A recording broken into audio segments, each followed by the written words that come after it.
कश्मीर के जंगल में टुनटुनी चिड़िया अपनी बेटी सुनहरी और अपने बेटे गोलू के साथ अकेली रहती थी। टुनटुनी चिड़िया बहुत ही गरीब थी। वो दूसरे पक्षियों के घरों में काम करके जो पैसे कमाती उससे अपना खर्च चलाती थी। एक दिन गोलू से मिलने उसका दोस्त कालू कौवा आता है और उससे कहता है, अरे देख गोलू, मेरी मम्मा ने आज मुझे पानी पूरी खाने के लिए पैसे दिए हैं। मैं जा रहा हूँ जंगल के बाजार में पानी पूरी खाने। अगर तुझे भी पानी पूरी खानी हो तो अपनी माँ से पैसे मांग कर आ जाना। कालू की बात सुनकर गोलू के मन में भी पानी पूरी खाने की इच्छा होने लगी, क्योंकि उसने अभी तक पानी पूरी को स्वाद नहीं चखा था। वो अपनी मम्मा के पास जाता है और उनसे कहता है, माँ मुझे भी पैसे दे दो, मैं भी पानी पूरी खाऊंगा। मेरा भी मन कर रहा है चटपटी पानी पूरी खाने का। अपने बेटे की बात सुनकर टुनटुनी चिड़िया उदास हो जाती है। अरे गोलू बेटा, तुम तो जानते हो ना, मेरे पास तुझे देने को पैसे नहीं है। जो पैसे कमाती हूँ सारा पैसा खर्च हो जाता है, कुछ बचता ही नहीं। घर का गुजारा भी बड़ी मुश्किल से कर पाती हूँ मैं। कोई बात नहीं मम्मा, भूख लगी है, खाने में क्या बनाया है आपने?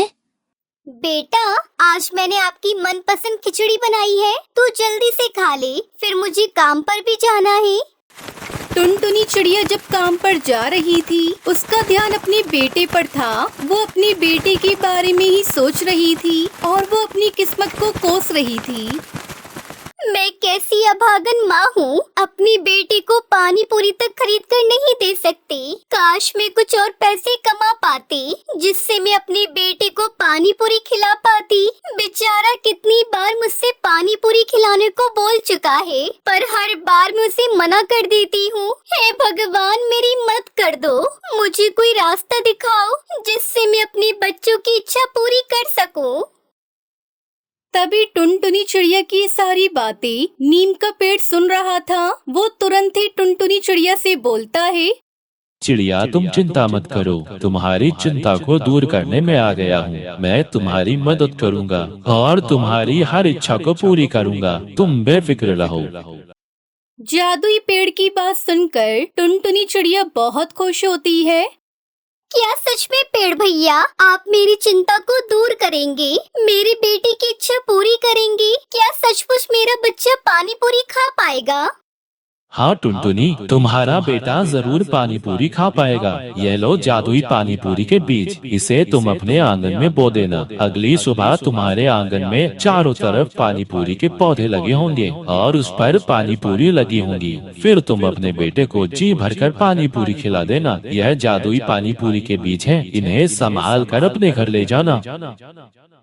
फिर टुनटुनी चिड़िया खुशी खुशी जादुई पानी पूरी के बीज लेकर घर लौटती है और बीज को अपने आंगन में बो देती है। माँ तुम ये क्या कर रही हो?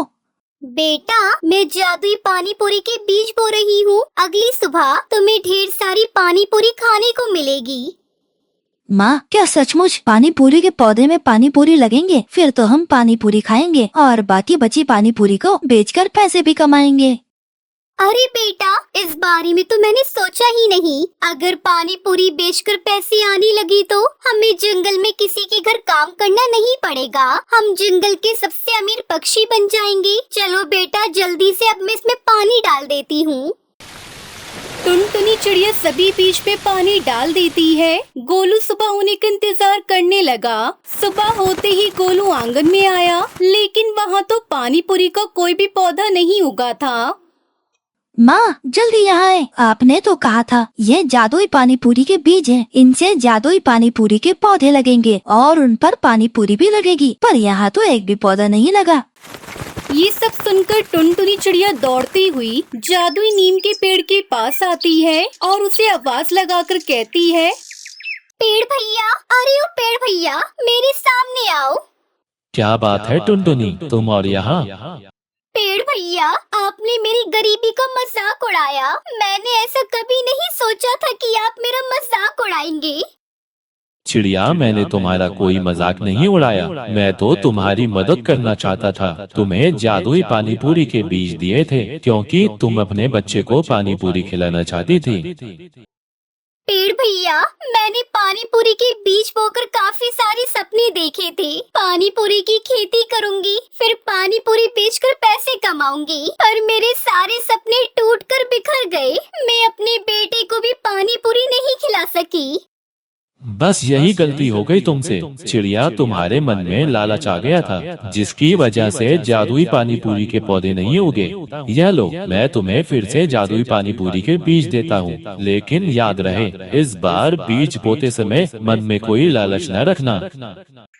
टुनटुनी अपनी गलती समझ जाती है। उसने अपने आप से वादा किया कि वो मन में कोई लालच नहीं आने देगी। वो जादुई पानी पूरी के बीज अपने बेटे की इच्छा पूरी करने के लिए उगाएगी। टुनटुनी फिर से जादुई पानी पूरी के बीज लेकर अपने घर आती है और उसे बो देती है। इस बार उसके मन में कोई लालच नहीं था। अगली सुबह टुनटुनी उसके बच्चों की खुशी का ठिकाना नहीं रहा। उनके सामने आंगन में चारों तरफ पानी पूरी के पौधे उगे हुए थे और उन पर ढेर सारी पानी पूरी लगी हुई थी। मम्मा, मम्मा देखो कितनी सारी पानी पूरी लगी है पौधों पर। तभी वहाँ कई गरीब पक्षियों के बच्चे आ जाते हैं और पानी पूरी देखकर उनके मुंह में पानी टपकने लगता है। अरे बच्चों, तुम सब वहाँ क्यों खड़े हो? यहाँ आओ और जी भरकर पानी पूरी खाओ। सारे बच्चे पानी पूरी खा रहे थे और टुनटुनी बच्चों को देखकर खुश हो रही थी। आज उसके मन को बहुत बड़ा सुकून मिला था। तो दोस्तों, आपको हमारी आज की कहानी कैसी लगी? हमारी कहानी को लाइक करें और कमेंट करके अपनी राय हमें दें। आपके कमेंट और लाइक हमारे हौसले को बढ़ाते हैं। अगर आप हमारे चैनल पर नए आए हैं तो हमारे चैनल को सब्सक्राइब करना न भूलें। तब तक के लिए धन्यवाद।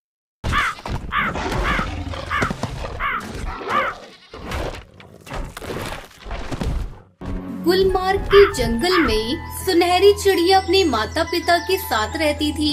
उसका पिता कालू कौवा जंगल में अखबार बेचता था। एक दिन कालू कौवा जब अखबार बेचने जा रहा था, अचानक वो बेहोश होकर गिर जाता है। अरे सुनहरी, जल्दी इधर आ, देख तेरे पिताजी बेहोश हो गए हैं। कालू जी, क्या हो गया आपको? अभी अभी तो आप अच्छे भले थे। अपनी आंखें खोलिए कालू जी। माँ, तुम रोना बंद करो, हम पिताजी को लेकर अस्पताल चलते हैं। दोनों माँ बेटी कालू को लेकर अस्पताल पहुँचती हैं। वहाँ चेकअप के बाद उन्हें पता चलता है कि कालू का आधा शरीर काम करना बंद कर चुका है। तब तक आप लोग कमेंट पे बताएं 67 - 49 कितने होते हैं। बहन जी, मैंने कुछ दवाइयाँ लिख दी हैं, आप इन्हें समय से देते रहिएगा। ईश्वर ने चाहा तो जल्दी ही ठीक हो जाएंगे। दुखी मन से टुनटुनी अपने पति को लेकर घर लौटती है। अब आप आराम कीजिए, तब तक मैं भोजन बना लेती हूँ। काफी देर हो चुकी है। सुनहरी की माँ, ऐसी जिंदगी में क्या करूँगा?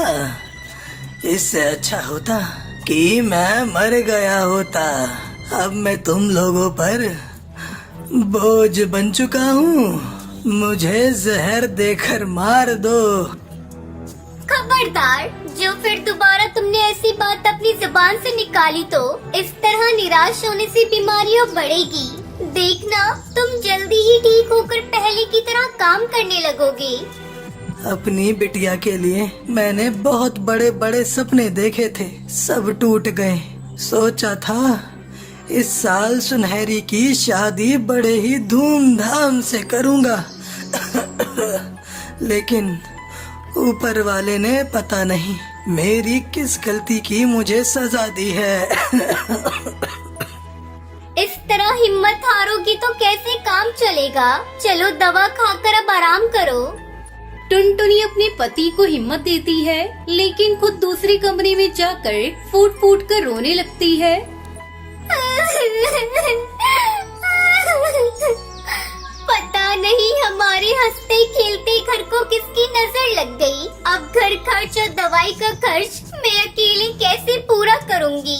घर में इतने पैसे भी नहीं है कि मैं तेरे पिताजी का इलाज शहर में ले जाकर करा सकूं। माँ, तुम चिंता मत करो, मैं हूँ ना, सब ठीक हो जाएगा। चलो अब अपने आंसू पोंछ लो, हमें ही घर चलाने के लिए कोई न कोई काम करना होगा।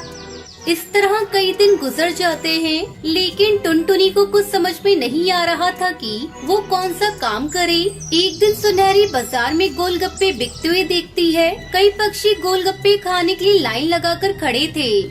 आज पिताजी के लिए मैं पानी पूरी खरीद कर घर ले जाती हूँ। कल ही मुझे बता रहे थे दवा खा खा कर मुँह का स्वाद बिगड़ गया है। सुनहरी चिड़िया गोलगप्पे लेकर घर पहुँचती है। अरे ये तेरे हाथ में क्या है? माँ, ये गोलगप्पे हैं। मैं पिताजी के लिए लेकर आई हूँ। इसे खाकर उन्हें अच्छा लगेगा। नहीं बेटा, बाजार की बनी हुई चीजें उनके लिए ठीक नहीं। मैं अभी घर में पड़ी हुई सब्जियों से ऐसे ही पानी पूरी बनाकर तैयार कर देती हूँ। टुनटुनी कुछ देर में पानी पूरी बनाकर सुनहरी को देती है। अरे सुनहरी, जरा इसे चक्कर बता कैसी बनी है। पानी पूरी खाकर सुनहरी कहती है, अरे माँ, ये तो बहुत स्वादिष्ट है। ऐसा करते हैं, कल से तुम ऐसे ही पानी पूरी बनाना। हम दोनों मिलकर पानी पूरी बेचेंगे। अगले दिन से सुनहरी अपनी माँ के साथ मिलकर पानी पूरी बेचने लगती है। टुनटुनी चिड़िया की बनाई हुई पानी पूरी ग्राहकों को बहुत पसंद आती है। इस तरह सुनहरी और टुनटुनी पानी पूरी बेचकर अपना घर खर्च अच्छी तरह से चलाने लगती है और पूरा परिवार खुशी खुशी रहने लगता है।